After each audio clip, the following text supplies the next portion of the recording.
morning, good evening, good afternoon to everyone, my dear aspirants. How are you? I hope you are doing fine with your RIMC preparation. So, beta, today I have bought a new question for you. Let's start the concept. And here is the question. Can you see the question flashing on your screen?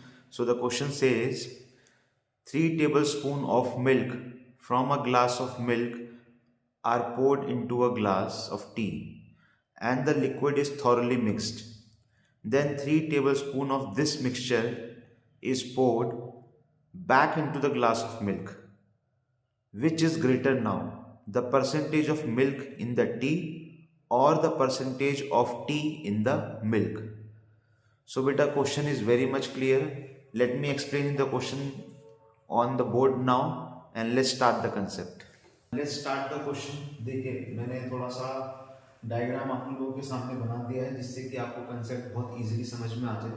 Question बहुत easy है, concept बहुत easy है, but इसको mathematically कैसे present करना है exam में, that is the challenge. ठीक है, मैं एकदम रियलिस्टिक क्वेश्चन लाने की कोशिश कर रहा हूँ आप लोगों के लिए कि जो एग्जाम में आपको आ सकते हैं और कहीं ना कहीं हमारा जो बेसिक एलिमेंट्री अर्थमेटिक है, मैथमेटिक्स है सॉरी, वो उसके साथ रिलेट कर सके हम उसको. ठीक है, अब ये क्वेश्चन बहुत प्रैक्टिकल भी है, जो प्रैक्टिकली हम इसको लाइफ में फॉलो कर सकते हैं और समझ भी सकते हैं.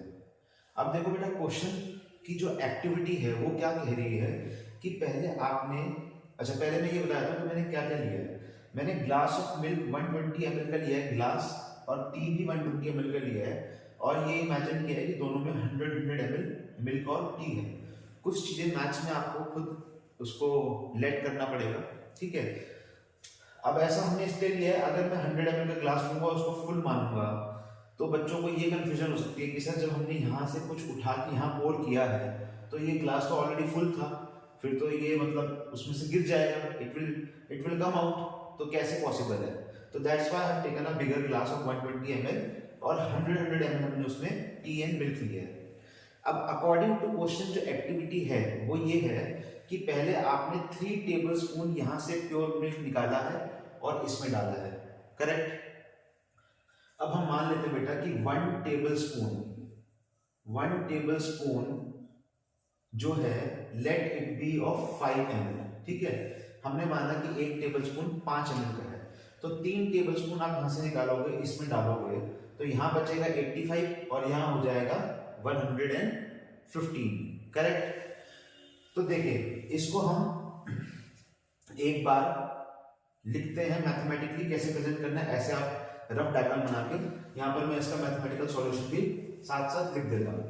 तो देखिए क्या है, यहाँ पर हमने ले लिया प्योर मिल्क और बेटा यहाँ पर है हमारी प्योर टी. राइट.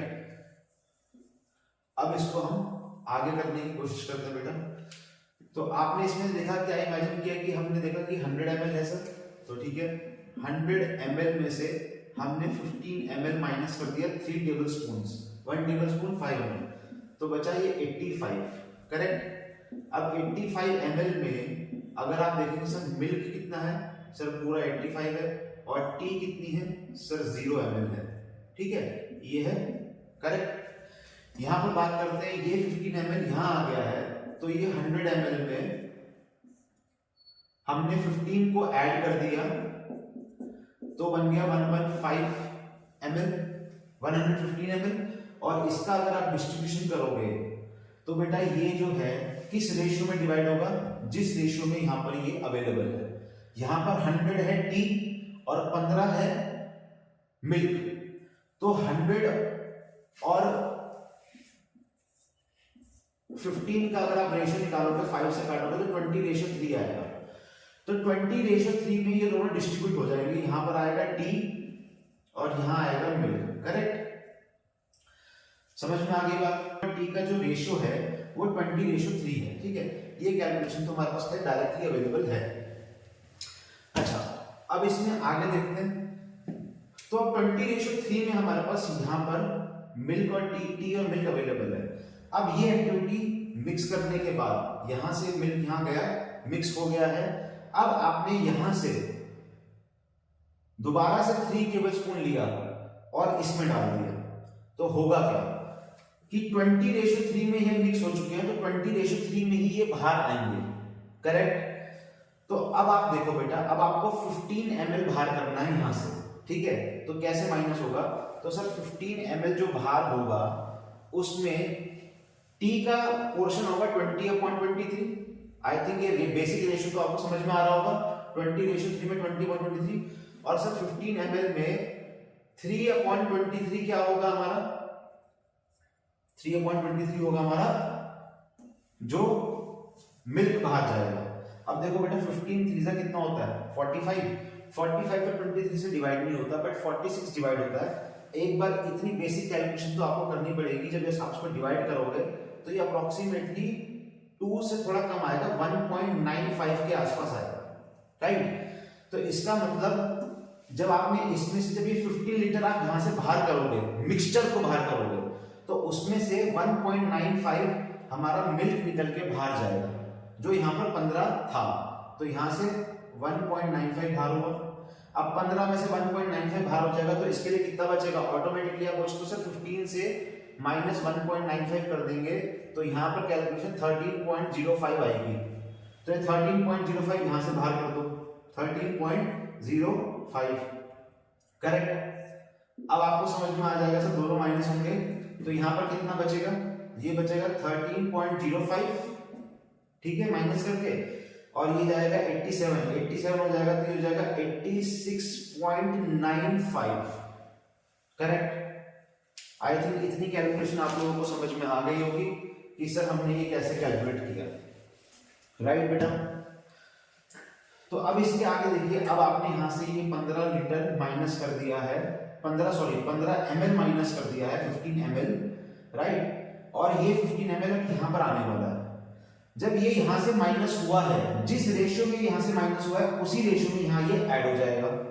तो अब आप देखो कि सर इसको ऐड करेंगे, तो ये T है, T में ऐड होगा T, तो यहां आ जाएगा सर 13.05, और सर ये मिल्क में ऐड होगा सर 1.95, करेक्ट। जब इसको ऐड करोगे तो सर ये आया 13.05 T, और यहां कितना आया, यहां हमारा आ जाएगा बेटा ये अगेन 86.95। मुझे लगता है सॉल्यूशन आप लोगों के सामने समझ में आ गया होगा बेटा, कि एग्जामिनर ने ये पूछा था कि परसेंटेज ऑफ टी कितनी है in milk and percentage of milk कितना है in tea. So the answer is the percentage of tea in milk and percentage of milk in tea will be same, और ये हमने मैथमेटिकली प्रूव भी कर दिया, राइट बेटा। अब देखो, एक मैं आपको इसका प्रैक्टिकल एग्जांपल में समझाने की कोशिश करता हूं कि आप इसका आंसर ओरली भी कैसे समझ सकते थे। आपने इमेजिन करो, आपने यही एक्टिविटी ली है, जब आपने 3 टेबलस्पून ऑफ मिल्क निकाला है, उसी टाइम पर आपने 3 टेबलस्पून ऑफ टी निकाली है, और दोनों को इंटरचेंज करके डाल दिया। तो एक तरीके से आपने क्या किया कि 100 ml में से 15% आपने मिल्क निकाला मिल्क वाले से, और 100 ml में से 15% आपने टी निकाली टी वाले में से, और दोनों को इंटरचेंज करके डाल दिया, करेक्ट। तो आपका आंसर क्या आएगा कि sir percentage of tea in milk and percentage of milk in T वो सेम होगा, राइट। बट यहां पर एग्जामिनर ने आपको कंफ्यूज इसलिए कर दिया क्योंकि उसने पहले मिल्क से मिल्क निकाला और टी में मिक्स कर दिया, और बोला कि इसको पोर कर दिया है, मिक्स कर दिया पूरा अच्छे से, ठीक है। और उसके बाद यहां से जब हमने दोबारा से एक्टिविटी करी वापस के लिए मिल्क के लिए, तो ये कंफ्यूजन क्रिएट हुई कि क्या ये क्वांटिटी सेम होगी या नहीं होगी, राइट। तो प्रैक्टिकली अगर वो चीजें हम एक साथ कर रहे हैं और वो आंसर सेम आ रहा है, तो बेटा अगर वो एक्टिविटी बाद में भी की जाएगी तो आपको दिख रहा है कि सर आंसर सेम ही बनेगा। अंडरस्टूड? आई होप आप लोगों को वीडियो समझ में आया होगा बेटा। अगर नहीं समझ में आया है तो एक बार दोबारा से इसको रिवाइंड करके देखिएगा और चीजों को आराम से समझने की कोशिश कीजिएगा, ठीक है। बहुत ही इजी क्वेश्चन था based on percentage. Thank you very much. जय हिंद।